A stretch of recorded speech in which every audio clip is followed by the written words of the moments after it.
Enable us to understand your will for us, for our bodies, for our minds, and our emotion.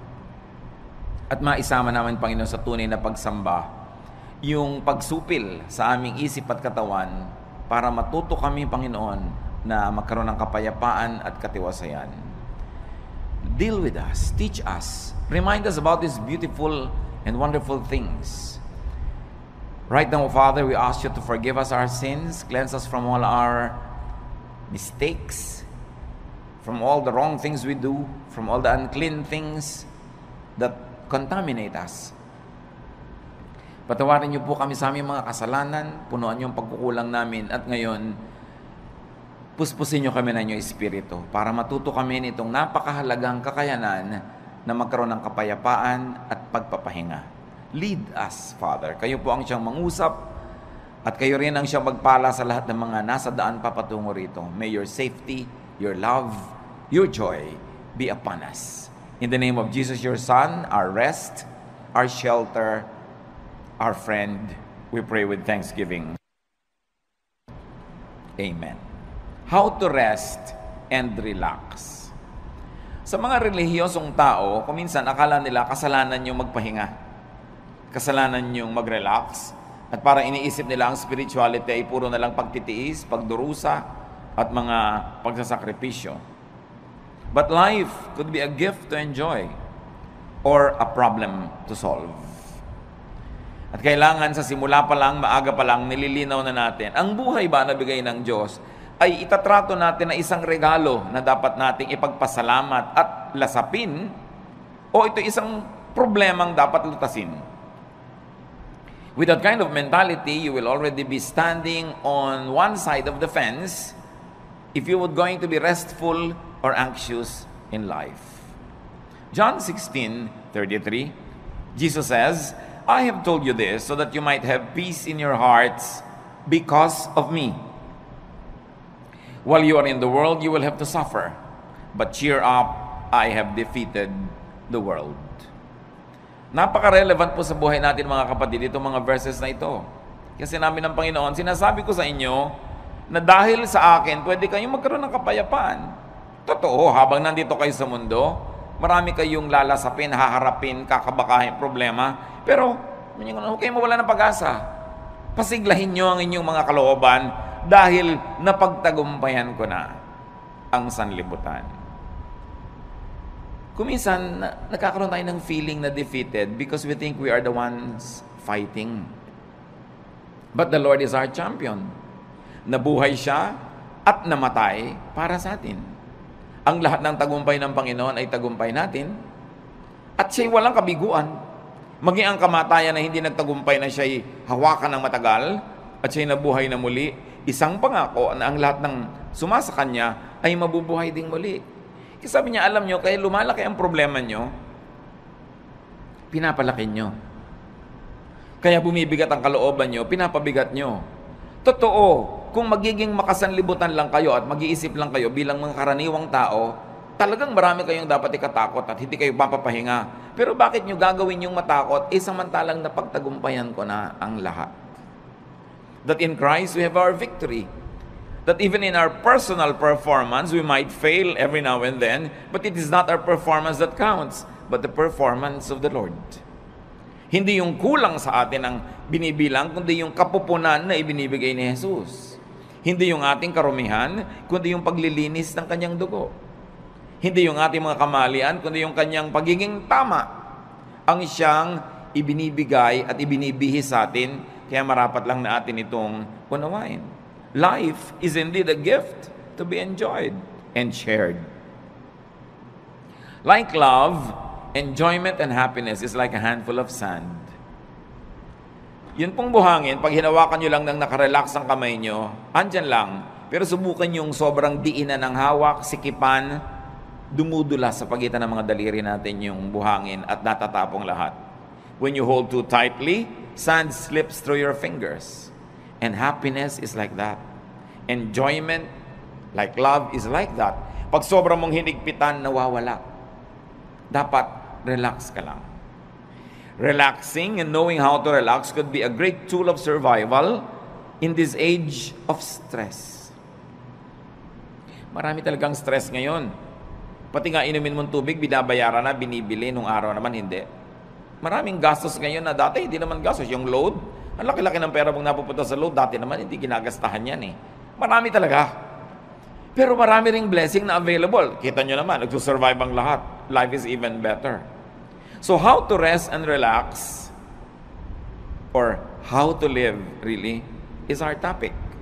And how do you do that? Do not hurt yourself. Marami pong mga tao nasasaktan, kaya lang hindi nila alam sila ang nananakit sa sarili nila. Kaya kailangan matanggal yung takip ng ating mata at mabunyag yung katotohanan na madalas tayo ang may likha ng mga nananakit sa ating sarili. You've got to identify and define your self-inflicted pains. Parang yung nagpepenitensya, siya ang nag-aapanhampas sa sarili niya. Siya ang nagsusugat at nagsasakit sa sarili niya. Marami mga tao ganun ang ginagawa nila sa buhay. Although, hindi kasi tayo laging conscious. Ano-ano po ang mga self-inflicted pains? Kasi kung meron kang tatanungin, gusto mo bang saktan ang sarili mo? Ang sagot natin, siyempre hindi. Ba't ko sasaktan ang sarili ko? Gusto mo bang lagyan ng asido ang loob ng puso mo? Ba't ko lalagyan? Puso ko yun. Gusto mo bang pahirapan ang sarili mo? Of course, I will not do that. But the truth is, many of us do it. Ano po yung mga pahirap na tayo rin ang may likha? Jealousy, covetousness, and greed. They hurt. Napakalaki ng sugat, hirap, pasanin na ibinibigay sa atin kung tayo ay nagsiselos, naghahangad ng hindi atin, naiinggit, o nagiging sakim. Oras na meron kayong kinakainggitan, pinagseselosan, hinahangad na hindi naman ninyo, pinapahirap nyo inyong loob. Yung merong mana ang kapatid mo, gusto mo maging sayo rin. Yung merong magandang damit ang iyong kapwa, imbes na matuwa ka at maganda yung nakikita mo, maiinggit ka pa. Yung hindi na sayo, pinipilit mo pang maging sayo. Gagawa ka ng mga tricks, gagawa ka ng mga kasinungalingan, para maging sayo yon. Ang hirap mag-maintain ng kasinungalingan. Ang hirap gumawa ng mga tricks. Ang hirap maging parang gagamba na gumagawa ka ng sapot para yung dumadaang mga lamok biglang mahuli at kakainin mo na siya. But if you are greedy in life, if you're ruled by greed, you will never relax. Because you're forever inventing schemes. Gagawa ka ng mga paraan kung paano maging iyo ang hindi iyo.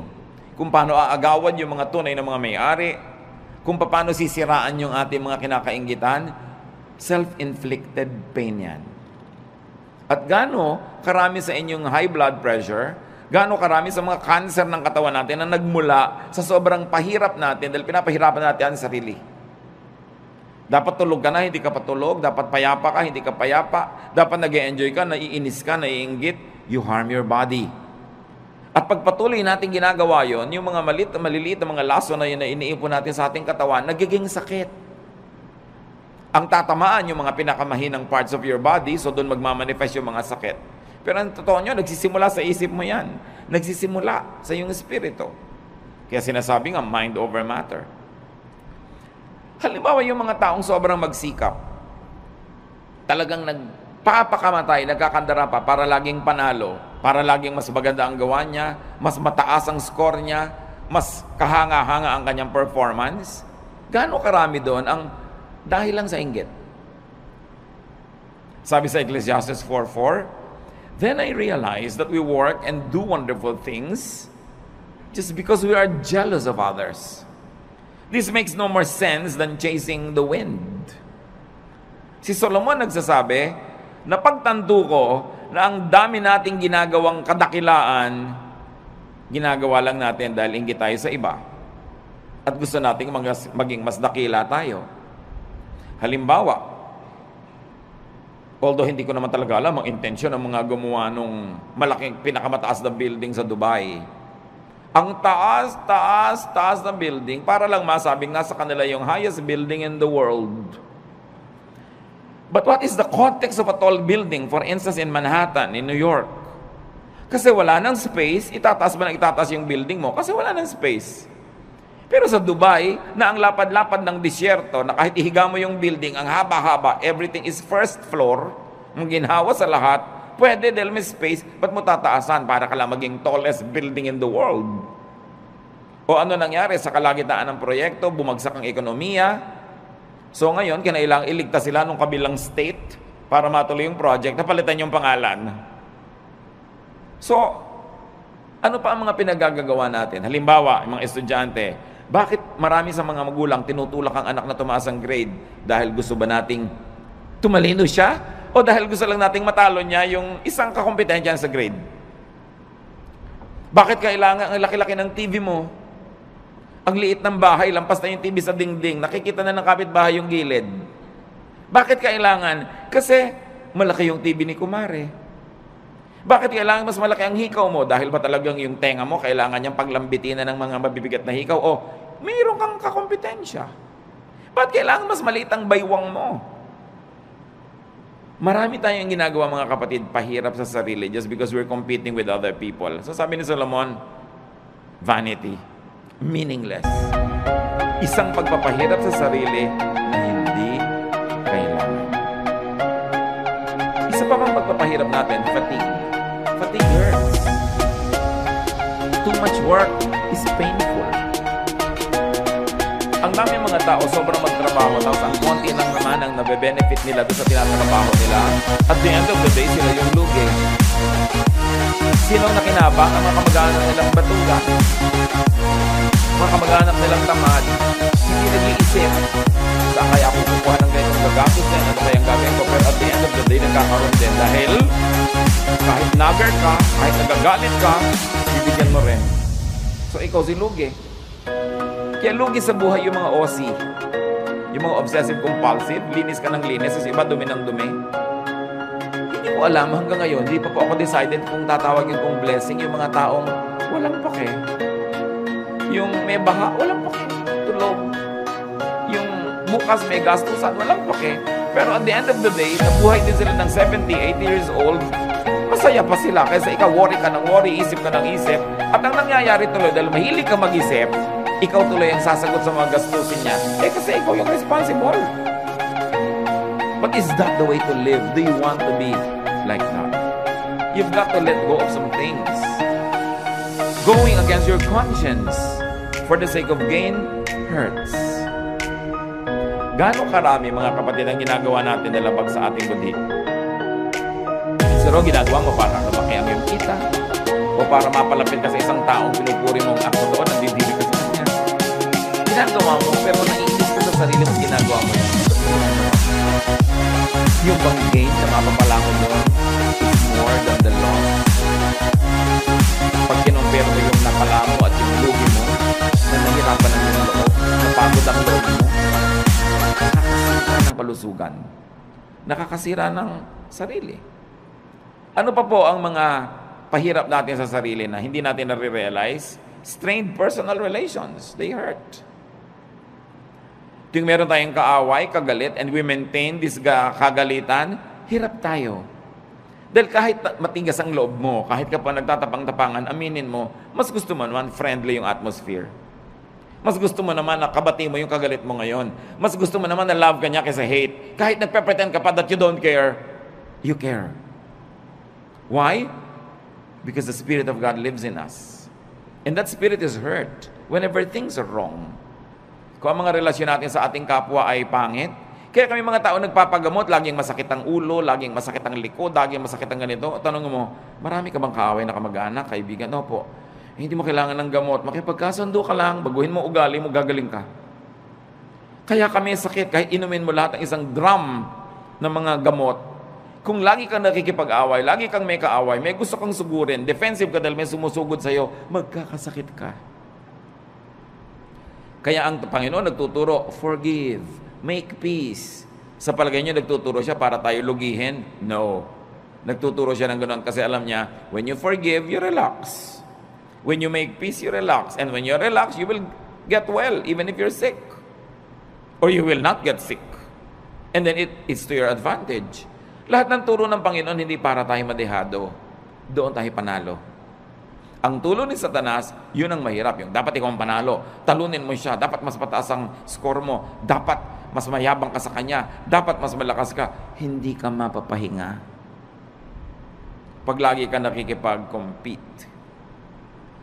And these are usually the burdens of and deception in highly professional vocations or in competitive endeavors. Yun ang pinag-usapan natin.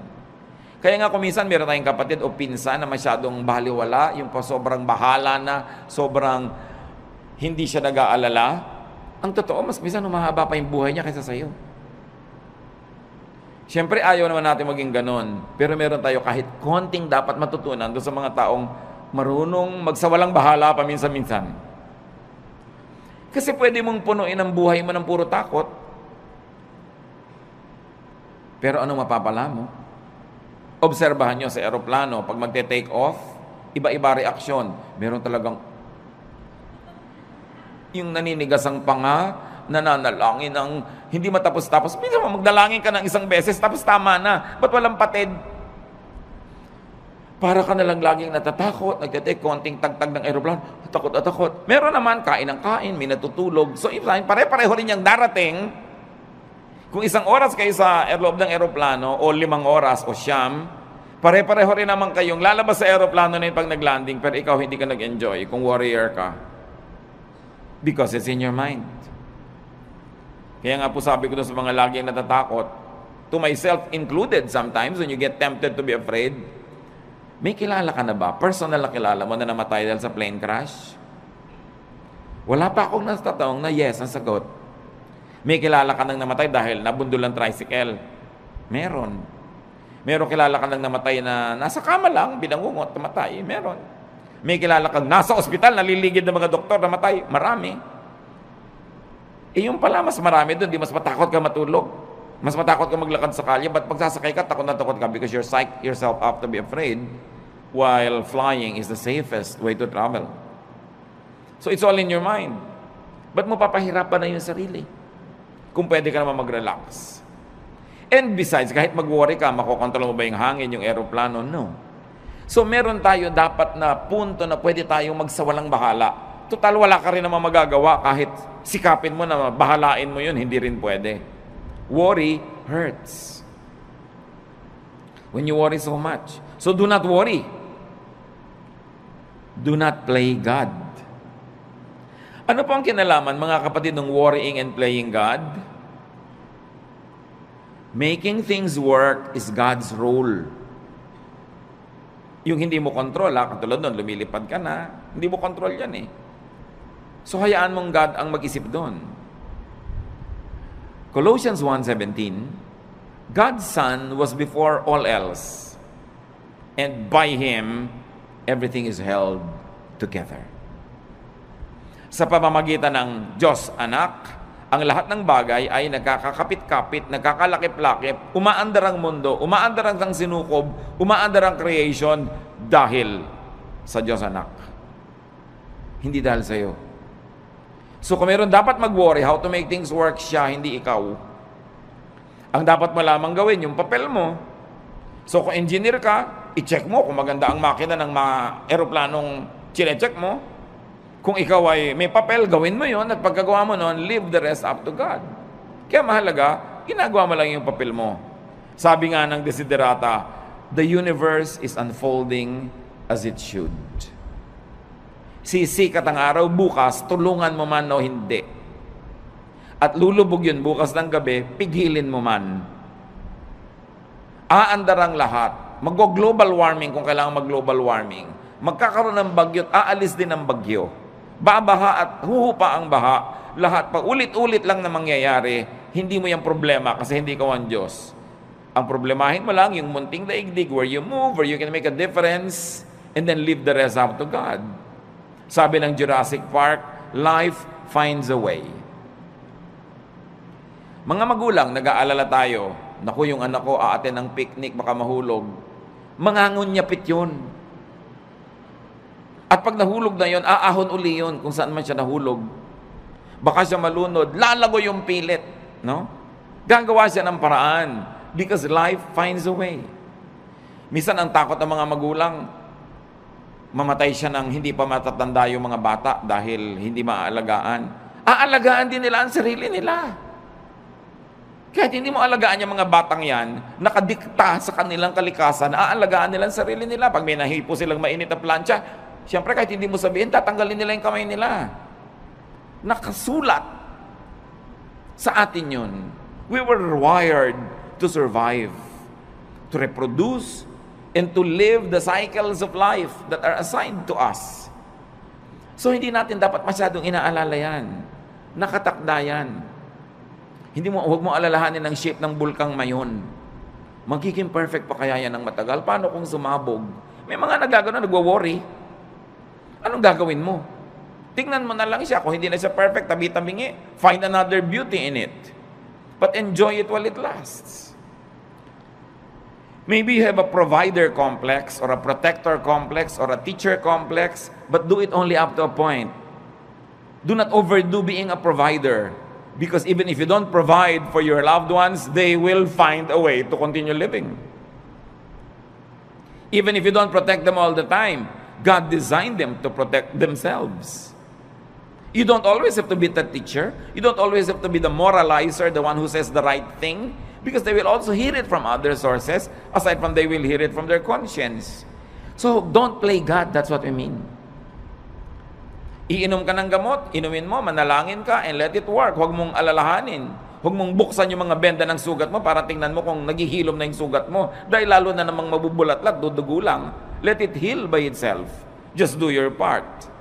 It's important because when you over-worry, you get too tired and fatigue hurts.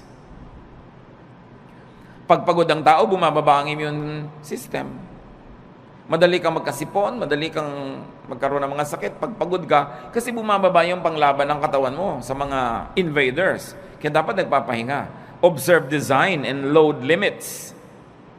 You have to rest. Sa mga may mga bayani complex, rest. More work sometimes means more income, but often it means less happiness. More income doesn't always mean more happiness. Maybe more pleasure for the people who depend on you, but not necessarily for you.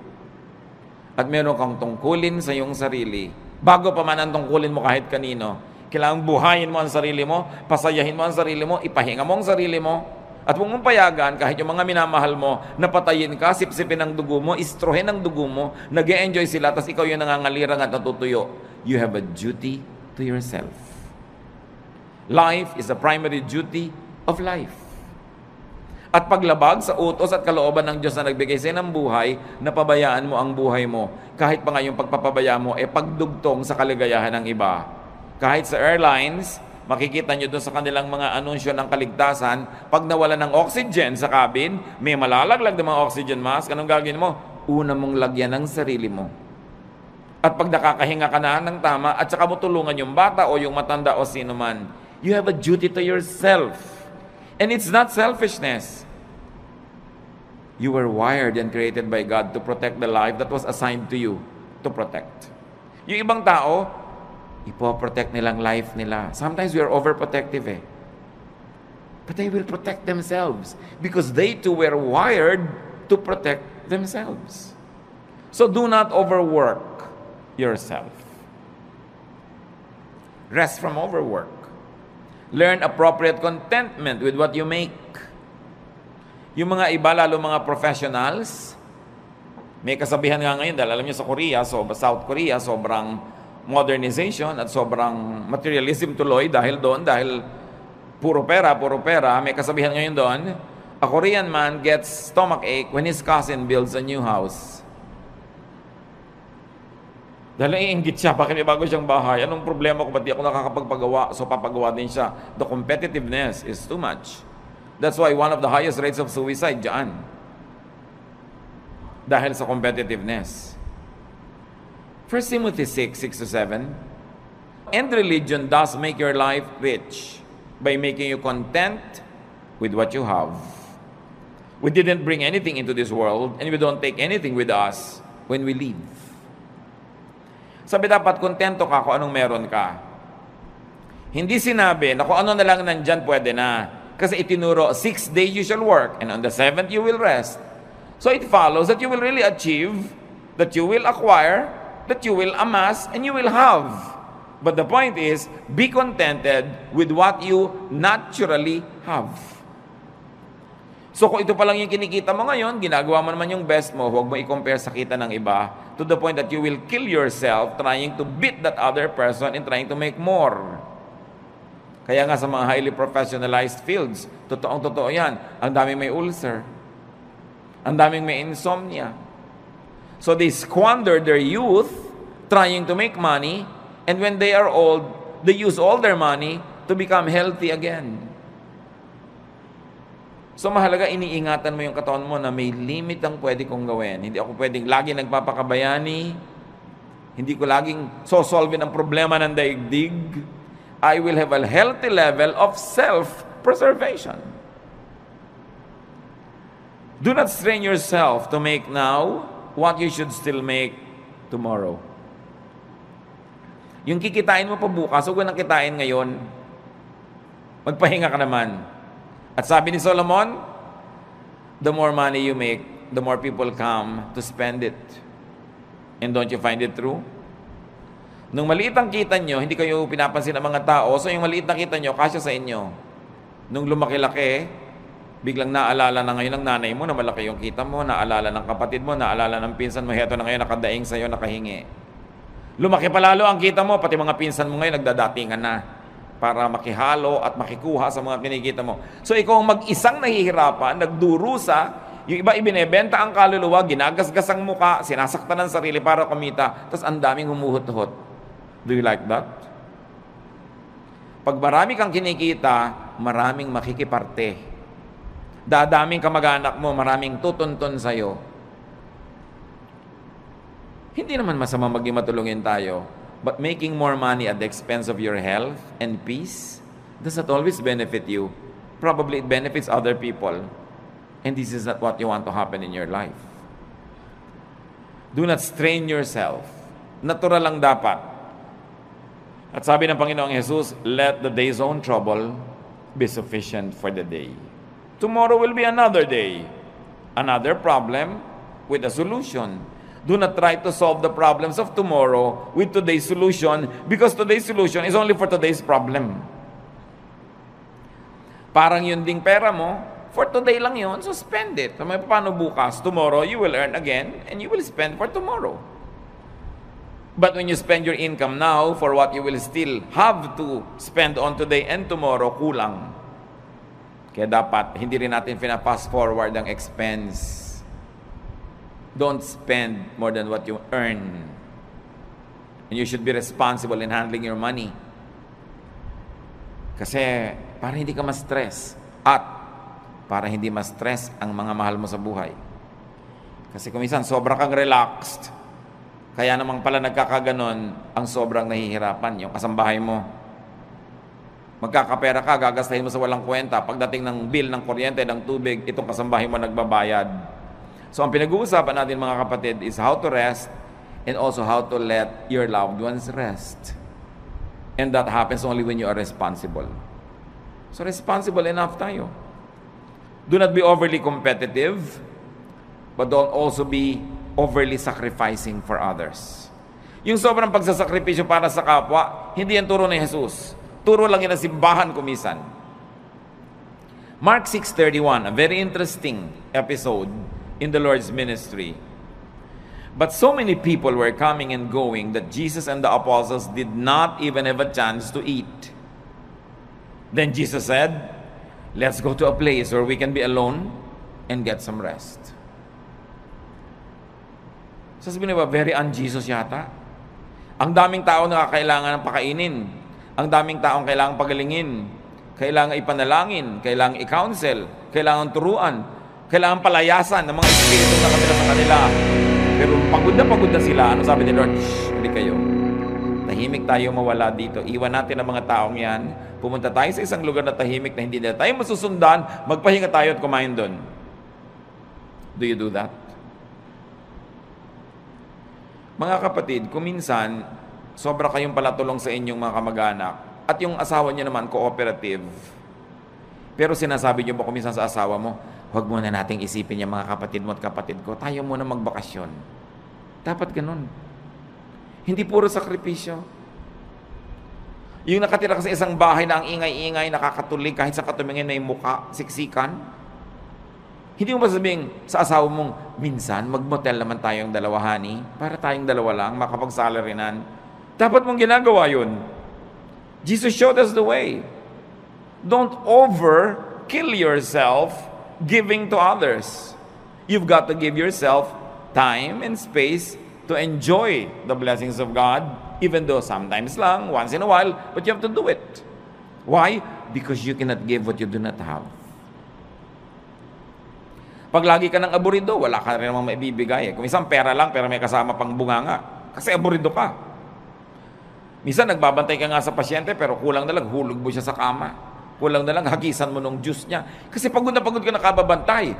So pwede mo sabihin, mga kapatid, kayo naman magbantay sa nanay. Pagod na ako, mainit na yung ulo ko pati sa kanya. Why? Because we have limits. So wag nating sobrang pagodin din ang kapwa natin. Sa mga families, kumisan unfair eh. Yung nag-aalaga sa magulang, yung isa lang napa-assign, dapat take turns. Para fresh ka. Kung may mga hirap, kailangan you take turns facing the difficulty, hindi lang isa yung naka-assign. Observe your limits and observe your Sabbath. Yan, Panginoon, sabi niya, iwan muna natin sila. Kahit mamatay tayo dito, katutulong, hindi pa sila mauubos. So, kailangan magpahinga rin tayo. Dahil, habang mahal ni Jesus yung mga taong tinutulungan, mahal din niya yung mga manggagawa na kasangkapan para tulungan ang mga yon. So huwag niyong aalaw yung sarili niyo na maging manggagawa lang o ang mahal niyo sa buhay na nagko-cooperate, kayo na lang tapos puro benefit ng iba. You have to learn to set time and space for your own enjoyment. Every day, every week, every month is long enough for you to have that private, pleasurable moment. We all need that to keep our sanity. Para hindi ka mabaliw. Kaya yung nasosobrahan, hindi ba, kinakausap na ang butike, nakikipag-chess na sa anino, at nakikipagtalo kung sinong nanalo. Why? Wala man lang pahinga. Walang relaxation. Another self-inflicted pain is anger. Anger hurts. Gaano karaming kalusugan natin nasisira dahil nagalit tayo o nananatili tayong galit? Tuwing galit ka, nagdurusa ang iyong katawan. So, ang totoo nun, ikaw nagpaparusa sa sarili mo. Kaya yung magagalitin, mga kapatid, huwag na kayo makipag-away.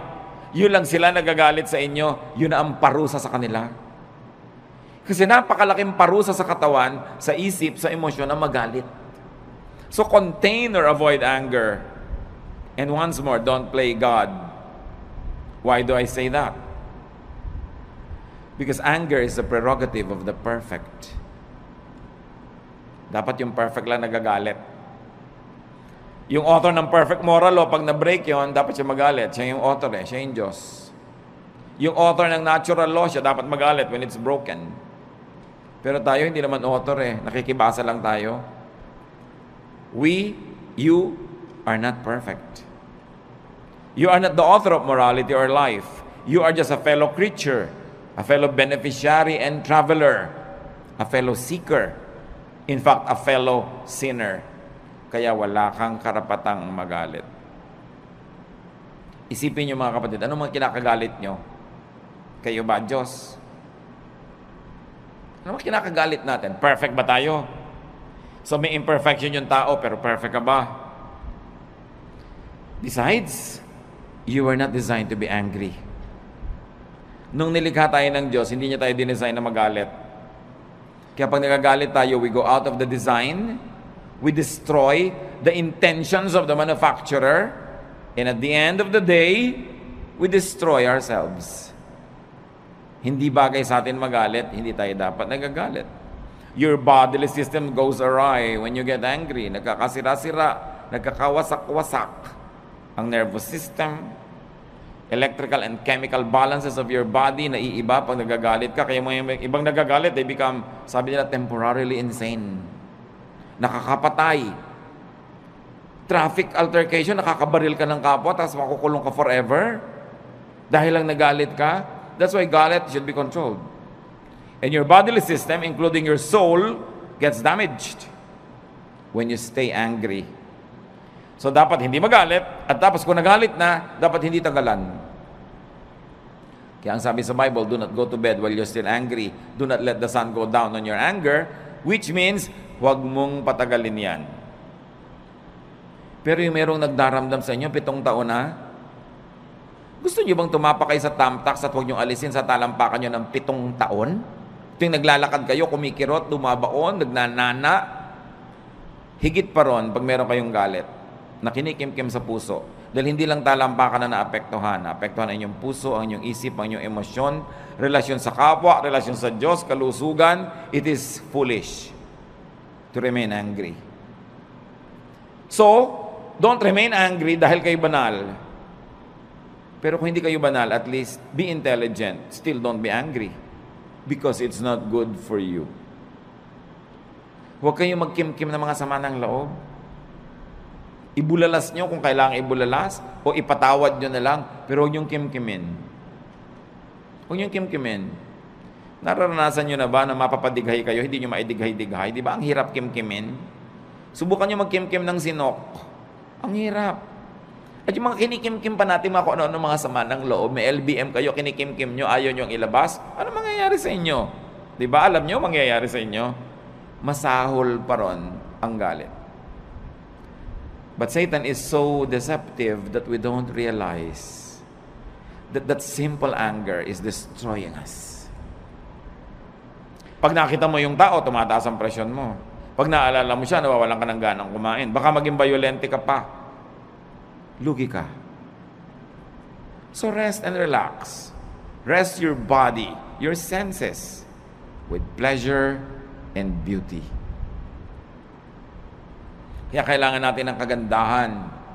Kailangan natin ng kasiyahan. Observe the human body. It's really a fun machine. Pag tinignan mo ang bawat bahagi ng iyong katawan, it's a fun machine. It was designed for sensual experience, which religion demonizes, but the law of nature is the purest law of God. So ginawa kanya ang body mo na may mga kiliti, may mga saya. Bakit pagka inom ka, mayroon pang masarap na temperature? Pagkakakain ka, may masarap na lasa? May tamang alat, tamang asim? Bakit pag may tinitingnan ka, dapat maganda yung shape, tama yung kulay? Pag may pinapakinggan ka, hindi noise, dapat music? Bakit nilagyan tayo ng Panginoon ng iba't ibang senses for us to enjoy those senses? So, you relax your body with beauty. Nililinis mo ang bahay mo para maganda, mabango. Nililinis mo ang kapaligiran, inaayos mo. It's great therapy. Please your eyes, your ears, your palate, your taste, your nose, your skin, your body. It is not ungodly. Why? Because our spirit lives in this body. Kung ang gusto ng Panginoon, spirito ka na lang, di dapat sumakabilang buhay ka na. Tanggalin na yung spirito sa katawan. Pero inaalagaan natin yung katawan. Akala ng iba, pag relihiyoso ka, ini-ignore mo yung katawan mo. Taking care of your body is one of the highest forms of spirituality. Because your body is a gift from God. It is even called temple of the Holy Spirit. Do you want the temple to be ugly? Do you want it to be disorderly? That's not what you want for your temple. Psalm 139:14, and I praise you because of the wonderful way you created me. Everything you do is marvelous. Of this, I have no doubt. So people will be people. Humans will be humans. And it's not wrong to be human because we were created to be so. Do not pit spirituality against sensuality. Ang tunay na espiritualidad ay hindi puro pagtitimpi at pagde-deny ng senses mo. Inilagay yan for your enjoyment. It is a gift. And in fact, the senses are also doorways to the spirit. Marami mga sensual experiences nagiging pinto para pumasok ka sa spiritual world. Halimbawa, ang ganda-ganda ng worship singing. Di ba nadidinig yun ng tenga? But because you hear it and it's beautiful, you are transported in a spiritual way to the point that you say, I heard God. I saw God. I felt God's love. I was ministered to. Na-bless ako. Tenga pa lang yun. Kaya napakalaking krimen sa mga musicians sa church na hindi nagpa-practice, Kasi, paano mo itatransport yung mga tao to a spiritual level kung tunog mo pa lang, nayayamot sila dahil mali. So, imbes ikaw makalimot sa sarili at madala ka sa spiritual level, hindi ka makalimot-limot dahil kitang-kita mo, dinig na dinig mo yung mali. Nagiging critical ka patuloy, nagiging palapintas, nagkasala ka pa. Pero kung maganda talaga yung music. There was a long stretch in my spiritual life na ang talaga nagdala lang sa akin, mga kapatid, kanta ng choir. Umaattend ako ng church na yun ng kung ilang taon, nung isang attendee ako. Bihira naman ako talaga mabless doon sa message. Boring talaga. Bihira talaga ako mabless sa ibang nakikita ko, pero inaabangan ko lang yung kanta ng choir, and that sustained me for a long, long time. It was enough food for me. But can you imagine kung maganda na yung kanta ng choir, maganda pa yung message, mabait pa yung kapatiran, mabango pa yung church, maayos pa lahat? Maraming pinapasukan sa senses natin yung blessing ng Diyos. Kaya hindi ba may aromatherapy? Pagpupunta ka sa mga spa, ano pong gusto nyo? Yung nakakapagpahinga, yung nakakagising, yung nakakatulog, kung ano-anong maipapaamoy sa'yo, pipili ka ng scent, because through the nose, the spiritual world becomes real. Kaya kung nakatira ka sa mga lugar na ang baho-baho ng paligid, di ba away ng away ang mga tao doon? Kasi pag amoy mo, nasa utak mo na agad yung baho. Sa palagay mo, kung puro baho ang naaamoy mo, babait ka? Ang hirap. So you don't deny the senses and use the senses to rest. So kung makikinig ka ng magandang music, may naaamoy kang mabango, may nakain kang masarap, kahit hindi mahal, mapapahinga ang katawan mo. At yung pahinga na katawan, tinatahanan nyo ng espiritong payapa. Kahit gaano kataas ang espiritu mo, kung nasan yung katawan mo, dun yun pupunta. So kung ang baba-baba ng level ng katawan, nahihila niya pababa yung spirit. Kaya sinasabi, the spirit is willing, but the body is weak. So the body has to be strengthened. With pleasure, with rest, with cleanliness, with righteousness. So indulge your senses. It's an act of union with your Maker. Kung gustong makipagniig sa atin ng Diyos, diyan siya pumapasok sa mga pinto na yan, sa senses natin at sa ating brain. Kaya yan ang maraming paraan para tayo makakonekta sa Spirito. Your body, after all, is a temple of the Holy Spirit. Ecclesiastes 8:15. So I think we should get as much out of life as we possibly can. There is nothing better than to enjoy our food and drink and to have a good time. Then we can make it through this troublesome life that God has given us here on earth. Ano sinasabi ni Solomon na pinakamatalinong tao sa lahat? You must get the most out of life. You must get the most pleasure. You must get the most fruits. Eat the best when you can. Listen to the best. Have the best. Sabi niya, there is nothing better than to enjoy good food, a good drink, a good time. Why? Because life has a lot of troubles. It had a lot of troubles, it's having a lot of troubles, and it will present a lot of troubles. Iba na yung pinatatag ka na ng napakaraming magagandang karanasan, pampatibay sa'yo, pagka ikaw ngayon ay pinupukol, binabato, itinutulak, ginigiba ng mga pangit na karanasan, meron kang pagkukunan sa iyong alaala ng mga masasarap na mga kanaalaala, payapang mga moments in your life, and it will strengthen you. Kaya yung mga bata na pinalaki sa kalupitan, sa palo, sa walang pag-ibig, usually buong life halos disoriented sila. Unless kilalanin nila na kailangan nila magpatawad, magbagong buhay, at kilalanin nila yung pagbabago ng Panginoon, all their lives they become a slave of their dark past. Kaya mahalaga, pinapaganda mo hanggat maaari, lalo sa mga bata. Sabi ni Solomon, tuwing makakapag-enjoy kayo, mag-enjoy kayo. Kasi may mga panahon, kahit may pera kayo, wala kayong gana. Makakabili kayo ng pagkain, pero magaan lalamunan nyo. So ngayong may pambili kayo at meron kayong gana, eat. Bata kayo, kaya nyo yung mamasyal, pumunta doon, gawin nyo yun. Basta binabalansin nyo lang ng tamang pagtatrabaho, responsibility, faithfulness to God. Meron ka ngayong kakayanan na mag-enjoy, enjoy it. Dahil ang bukas hindi mo alam kung pwede mo pang ma-enjoy. Food and drink and good times need not be expensive. Food and drink and good times need not come from damaging toil and overwork, and it need not be paid for with a damaged body and a bruised soul. Hindi totoo ang chismis na kailangan mo pa magkasala, magnakaw, gumawa na masama para ka mag-enjoy sa buhay. Maraming bagay na libre at maraming bagay na hindi naman mahal. Ang kailangan lang baguhin natin attitude. We must remove from our value system the notion, the mistaken notion that spirituality means suffering all the time. If God likes you to suffer, bakit niya lagyan ng nerve endings ang iyong katawan that is meant for enjoyment? Because God likes us to have a good life. No eye has seen, no ear has heard, no mind has conceived what God has prepared for those who love Him. Another way to relax and how to live is to rest your spirit by doing good. Ephesians 2:10, we are God's workmanship, created in Christ Jesus to do good works, which God prepared in advance for us to do. Sabi, likha tayo ng Diyos. Nilikha kay Jesus para gumawa ng mga mabuti at yung mga magagandang gawain natin, inassign na noon pa man, bago pa tayo sinilang. So may assignment tayong lahat na gagawing mabuti. At pag hindi nyo ginagawa yon, may bahagi na inyong puso na lamukot, lukot, tiklop, pipi, nagdurugo, nasasaktan, may kirot. Kasi wala ka sa design.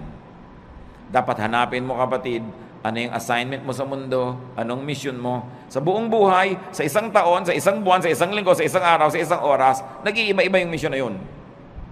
Lagi ka lang sensitive. Anong maganda na pwede kong gawin ngayon, ang assignment ko kay Lord? Gawin nyo. Sasaya kayo. Basta ginagawa nyo ang kalooban ng Panginoon, may pera kayo't wala, malusog kayo't hindi, nag-iisa kayo o may kasama, may malalim kayong saya na tinatawag sa English na joy. It is not dependent on outward events. It is there in your spirit. Pero, pag alam na alam nyo kung ano yung mabuti nyong dapat gawin, tapos maang-maangan kayo, in-ignore nyo, di nyo ginawa. Kahit may pleasure kayo, kahit may pera, kahit maganda yung kapaligiran, may nagluluksa sa inyong kalooban na hindi nyo pwedeng itanggi at itatwa. So, ang pinakamabuti sa tao, maging totoo sa espiritu, maging totoo sa sarili. Be in character, be true to form. You were not an accident. You were created before the foundations of the world by God's will. Hinintay lamang na lumabas ka sa panahon at sa lugar, pero meron ang kalooban ng Diyos para sa iyo at may assignment ka na. Dapat yung gawin, dapat yung hanapin. Pag hindi mo ginagawa yon, may pera ka man, mataas man ang iyong kalagayan, sikat ka man, may kulang. Parang naglalakad kang merong bato sa loob ng sapatos mo na natatapakan mo, hindi masaya, hindi masarap. Psalm 62:1, my soul finds rest in God alone. My salvation comes from Him. Hindi tayo mapapahinga hanggang wala tayo doon sa sentro ng kalooban ng Diyos. So huwag makipagtunggali, huwag lumaban, makiayon. Flow with the Spirit of God, enjoy the trip, enjoy life, do what you have to do good, be righteous, and then meet your Maker when time comes. There will be no regrets when you have lived a full life. Nabigyan mo yung dapat mong bigyan, nakain mo yung gusto mong kainin, which of course entails work. You have to work, you have to earn it, so that you will have something for yourself and more to give away.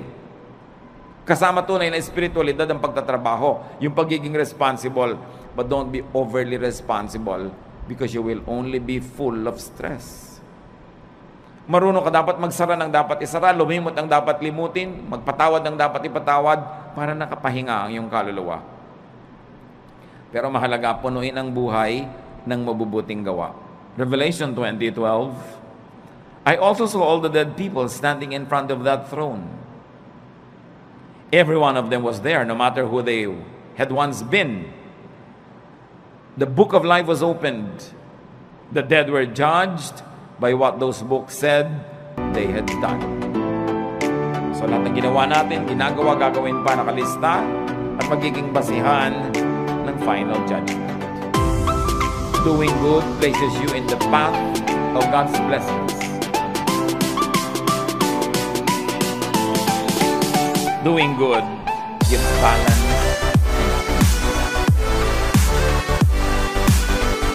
Halimbawa mga kapatid, nalilito kayo. Gagawin ko ba mabuti o yung hindi mabuti? May masama sa akin, gagantihan ko ba mabuti o anong masama sa akin? Huwag na kayo malito. Gawin nyo na lang yung mabuti. Because God is a perfect accountant. Marunong siya mag-debit, credit, balance. Halimbawa, meron kang ginawa ng mabuti na hindi mo naman dapat gawan, sumobra. Sa palagay nyo, hindi ibabalik sa ni Lord yung sobra. Pero meron kayong dapat gawa ng mabuti pero kulang ang ginawa nyo. Sa palagay nyo, hindi kayo sinunod. Gumawa ka lang ng tama. Huwag kang mag-alala na sumobra yung tama. Kasi credit nyo. Pwede ngayong itapal sa mga marami mong kulang sa buhay. Kaya sabi, just love. Keep loving people. Because love covers over a multitude of sins. Maging maibigin ka. Dahil yung pagiging maibigin, nagiging pantakip sa maraming kakulangan sa buhay. At pag pinag-aralan nyo yung word na pwede mong itanong, sino yung natatakpan ng pag-ibig? Yung iniibig o yung umiibig? Pareho. Pag tinignan yung Greek word na ginamit doon, pwedeng gamitin both ways. Na pag maibigin ka, yung pag-ibig mo, natatakpan yung pagkukulang ng taong iniibig mo. At di ba totoo? Pag mahal nyo yung tao, napagtatakpan ng pag-ibig nyo yan eh. Pero ito pa, pag maibigin kayo at umibig kayo sa kapwa, pati yung mga pagkukulang nyo, natatakpan. That's why love is the answer. And you know the other side of it, the opposite, hatred. Why hate when you can love? Pareho lang nakakapagod dyan. Parehong kailangan mo investa ng emotion, ng kilos. Mas nakakapagod pa nga to hate. Pwede kang sumimangot, pero pwede ka rin ngumiti. Mas maraming muscle ang ginagamit pag naninimangot, kaya mas tatanda ka. So ngumiti ka na lang. Why do wrong when you can do right? It's not even a choice. It is so obvious that it should not even be a choice. So doing good places you in God's blessings. Doing good is powerfully therapeutic. Kapag dumarating yung panahon mga kapatid na naiinip kayo, nalulungkot, nababagabag, na-stress, kaka-nervous breakdown, nagkakaroon ng panic attack, do good. Therapy yun. Kesa magbukmo kayo sa bahay, mainip, maghanap kayo ng magagawa para sa kapwa na mabuti. At sa pagbuhat nyo ng mga bigatin ng buhay nila, nakalipas ang maghapon, hindi nyo napansin, pati yung sarili nyong bigatin, nailampas na rin na itawid. Always do good. So rest and relax. Ecclesiastes says there is a time for everything. Work correctly, rest correctly, plant and harvest what you plant, and enjoy the harvest and share the harvest with people. In being kind, don't be unkind to yourself. Allow and let and help others rest and relax. Huwag nyo lang po i-apply sa sarili nyo yon. Dapat din kung may duty ka, gawin mo yung duty mo para yung kapwa mo makapag-relax din. Pag mga bantay kayo, hindi ka nagbantay, di doble ang trabaho ng iba dahil yung pagpapabaya mo, kailangan nilang takpan. Mag-asawa kayo, responsable ang lalaki. Pag irresponsable yung babae, yung lalaki has to work double. Napapagod siya kasi nagpapabaya yung babae. Ganon din yung lalaki. Pag lalaki ka, hindi ka responsable, hindi mo ginagawa ang tungkulin mo, inoobliga mo yung asawa mong babae na siya ang gumawa ng dapat ikaw gumagawa. And it's unfair, it's unkind, and it will get back to you. Hindi ka man gantihan ng asawa mo, gagantihan ka ng langit. Again, because God is the greatest accountant. Debit, credit, balance. Magbabayad at magbabayad ka. Sa pagpapahinga natin mga kapatid, tiyakin ninyo na hindi naman kayo nagiging pabigat sa iba, baka sobrang pahinga na yan. kailangan responsible ka. And you must let others rest too by being responsible. Ama namin sa langit, salamat sapagkat pwede kami magpahinga. Maraming dahilan para kami mabahala, maguluhan, malito. Pero may isang dahilan para kami makarelax, at kayo yon. You are our God, you are our Creator, you're the author of life, you're God of heaven and earth, and you love us. Because of that, you guide us, you teach us, you correct us, and you balance our lives. Turuan niyo kami, Panginoon, na gawin ang dapat namin gawin bilang nilalang, at magkaroon kami ng wisdom na ipasa inyo yung para sa inyo na siyang lumalang sa amin. That we should just be responsible humans, but not play God. We should observe our limits and enjoy each day as we also do good things each day.